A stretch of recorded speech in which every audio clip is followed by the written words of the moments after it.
দোসরা মার্চ সোমবার বিকেল 5টায় খালেদ মদিনা চ্যারিটি স্পিকে জানিয়ে দিচ্ছে শিরোনাম। অভিজিৎ রায়কে হত্যার হুমকিদাতা শফিউর রহমান ফারাবী যাত্রাবাড়ি থেকে আটক, চলছে জিজ্ঞাসাবাদ।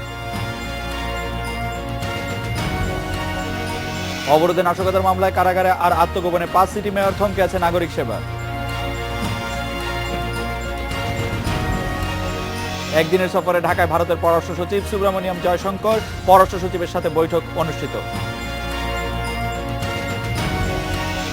আসছে মৌসুমে 1000 মেগাওয়াট লোডশেডিং এর আশঙ্কা, হরতাল অবরোধী কারণ বলছেন বিদ্যুৎ প্রতিমন্ত্রী।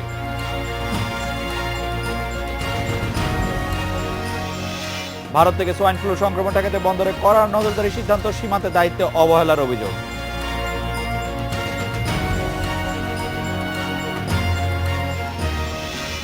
লেখক ও ব্লগার অভিজিৎ রায়কে বিভিন্ন সময় হত্যার হুমকি দেয়া হিজবুত তাহরীর সদস্য শফিউর রহমান ফারাবীকে গ্রেপ্তার করেছে র্যাব। তবে হত্যায় সে সরাসরি জড়িত ছিল কিনা তা নিশ্চিত নয় তারা। মামলার তদন্তের দায়িত্বে থাকা মহানগর গোয়েন্দা পুলিশ এখনও অভিজিৎকে হত্যার সঙ্গে কারা জড়িত তা নিশ্চিত করতে পারেনি। জড়িতদের শনাক্ত করতে ভিডিও ফুটেজ যাচাই বাছাই করে দেখা হচ্ছে।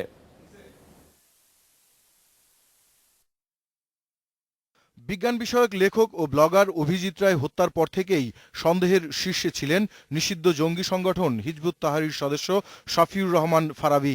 দেশে এলেই অভিজিৎকে হত্যা করা হবে। সামাজিক যোগাযোগ মাধ্যম ফেসবুকে ফারাবীর দেয়া এমন স্ট্যাটাস ও উস্কানিমূলক নানা কমেন্টের কারণেই তাকে ঘিরে এই সন্দেহ তৈরি হয়। তবে যে সকল তথ্য উপাত্ত পেয়েছি এবং তাকে জিজ্ঞাসাবাদ করা হয়েছে এবং সে ইতিপূর্বে প্রায় 1 বছর আগেও তাকে হত্যার এবং প্রাণনাশের হুমকি দিয়েছিল, সেটা আমরা পেয়েছি।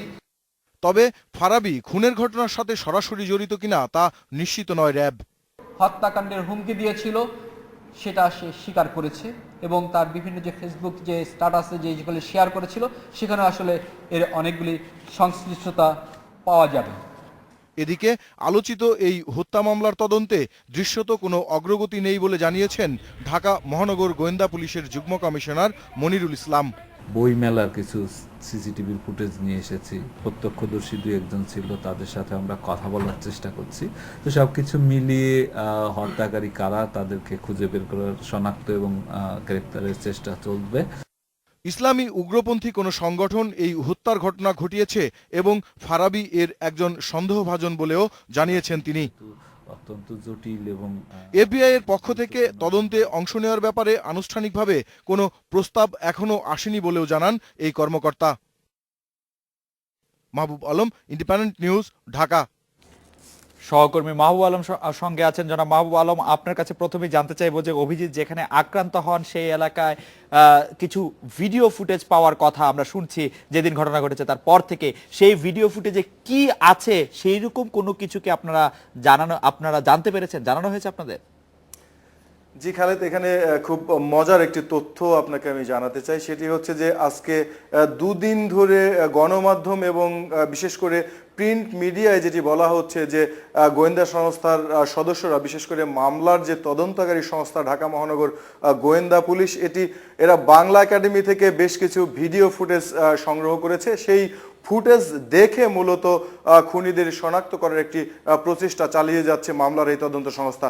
কিন্তু অন্তরালে যেটি রয়েছে যে আজকে ঢাকা মহানগর গোয়েন্দা পুলিশের যুগ্ম কমিশনার মনিরুল ইসলামের সঙ্গে আমার খুব গোপন আলাপ হয়েছে এবং তিনি যেটি আমাকে জানিয়েছেন যে এই যে ভিডিও ফুটেজ যেটি সংগ্রহ করেছে, এই ভিডিও ফুটেজ মূলত বাংলা একাডেমির ভেতরের, বাইরের কোনো ভিডিও ফুটেজ তারা সংগ্রহ করতে পারেনি। কারণ যে ঘটনাস্থলে খুনের ঘটনা ঘটেছে সেখানে এবং তার আশেপাশে কিন্তু কোনো ভিডিও ক্যামেরা ছিল না এবং সিসি ক্যামেরার আওতায় এই এলাকাটি ছিল না।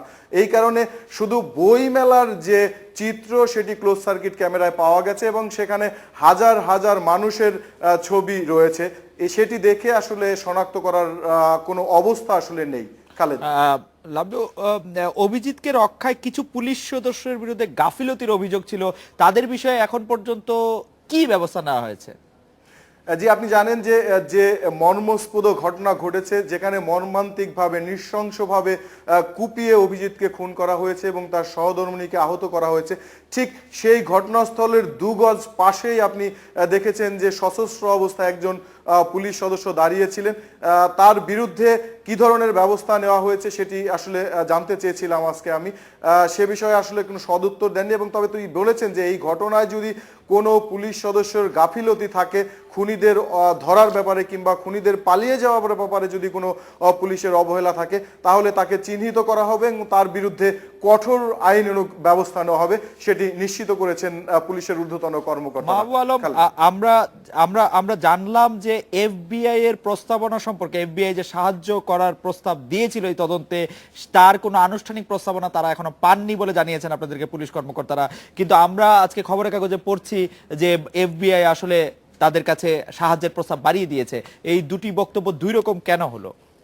জি, আপনি জানেন যে আসলে এই দুদিন ধরেই এই ঘটনা নিয়ে সরকারের তরফ থেকে এক ধরনের বক্তব্য দেওয়া হচ্ছে এবং গোয়েন্দা সংস্থার সদস্যদের পক্ষ থেকে প্রথম দুদিন কথাই বলা হয়নি। আজকে গোয়েন্দা পুলিশের যিনি যুগ্ম কমিশনার এবং এই মামলার তদারক কর্মকর্তা মনিরুল ইসলাম, তিনি মিডিয়ার সামনে কথা বলেছেন এবং মুখ খুলেছেন। তিনি পরিষ্কারভাবে ছাপ জানিয়ে দিয়েছেন যে আনুষ্ঠানিকভাবে তারা এখনো কোনো প্রস্তাব পাননি। পক্ষান্তরে সরকারের একজন পররাষ্ট্রমন্ত্রী বলেছেন যে এফবিআই এই ঘটনায় তদন্তে সহযোগিতা করবেন এবং তারা সহযোগিতা করতে আগ্রহী। তবে এই বিষয়টিতে তারা স্বাগত জানিয়েছেন। আসলে সরকারের তরফ থেকেও কিন্তু পরিষ্কার করে বলা হয়নি যে তারা এই ঘটনায় তদন্ত করতে এসেছেন কিংবা আসছেন, এ ধরনের তথ্য উল্লেখ করা হয়নি। সরকারের তরফ থেকেও বলা হয়েছে যে যদি তারা এই ঘটনার তদন্তে আসেন তাহলে তারা এটিকে স্বাগত জানাবেন এবং তারা এই ঘটনার তদন্ত করুক। মাহবুব আলম, সর্বশেষ প্রশ্ন, শফিউর রহমান ফারাবীকে আজ কয়টার সময় গ্রেপ্তার করা হয়েছে মানে বলছে পুলিশ?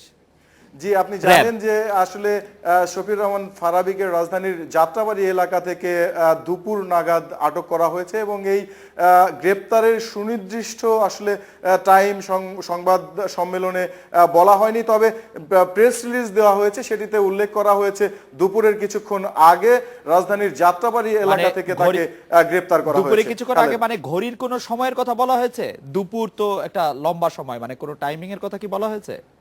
সুনির্দিষ্ট করে আসলে এই সময়টি আপনাকে ধন্যবাদ। এই ছোট্ট একটি বিরতি নিচ্ছি, ফিরছি ঠিক 50 সেকেন্ড পর।